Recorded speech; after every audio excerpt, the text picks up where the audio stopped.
Hi friends, இப்போ நான் சொல்ல போகிற அப்டேட்ஸ் உண்மையிலே கொஞ்சம் சோகமாக தான் இருக்குது. ஏன்னா நியூஸில் எல்லாருமே பார்த்துருப்பீங்க கரூரில் என்ன நடந்துச்சுன்னு.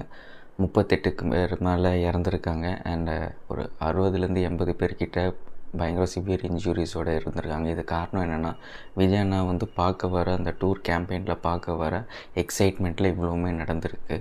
ஸோ இதில் நம்ம யாருமே வந்து தப்புன்னு சொல்கிறதா இல்லையான்றதே தெரியல. ஏன்னா ஃபுல் பெர்மிஷனோடு தான் பண்ணியிருக்காங்க. எக்ஸ்பெக்டட் க்ரௌட் வந்து 10,000 இருக்குன்றப்போ 500 போலீஸ் போட்டிருக்காங்க. ஸோ போலீஸுமே அவங்க டியூட்டி தான் நல்லா பார்த்துருக்காங்க. அது வந்து விஜய் அண்ணாவே வந்து அவரோட டூர் கேம்பெயினில் சொன்னார், போலீஸ்க்கு ரொம்ப நன்றி எங்களுக்கு இங்கே கொண்டு வந்ததுன்ட்டு. அப்படி இருக்கிறப்போ ஃபுல் ப்ரோட்டோகால்ஸ் நடந்திருக்கு. இந்த மாதிரி சில சுச்சுவேஷன்ஸ் நடக்கிறது உண்மையிலே ஒரு சோகமாக தான் இருக்குது. யாரையுமே ப்ளேம் பண்ண முடியாது. இன்ஸ்ட்ரக்ஷன்ஸுமே கொடுக்குறாங்க, கூட்டம் இருக்கும். லேடீஸு, ஹெல்த் ப்ராப்ளம் சொல்லுங்கள், ப்ரெக்னென்ட் லேடீஸு, சின்ன பசங்க, குழந்தைங்க யாரையுமே கூட்டிகிட்டு வராதிங்க.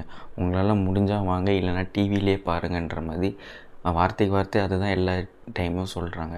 அப்படி இருக்கிறப்போ இதெல்லாம் நடக்கிறப்போ ஒரு அன்எக்ஸ்பெக்டட், யாருமே ப்ளேம் பண்ணக்கூடாது. ஸோ நானும் இப்போ சோஷியல் மீடியாவில் நிறையா பார்த்தேன். உடனே ஸ்டாலின் வந்து நைட்டாக வந்து கிளம்பி அங்கே போய் அந்த அஃபெக்டட் ஃபேமிலிஸ் எல்லாம் பார்க்க போகிறாருன்ட்டு. ஸோ இதை வந்து நம்ம பாலிட்டிக்ஸ் இதில் ப்ளே பண்ணாமல் எல்லா கட்சியும் சேர்ந்து வந்து மக்களுக்கு நல்லது பண்ணால் ரொம்பவே நல்லதாக போய் முடியும். ஏன்னா அடுத்த வருஷம் எலெக்ஷனில் வந்து ஒரு டெமோக்ராட்டிக்காக போய் முடியணும். ஸோ இதுதான்.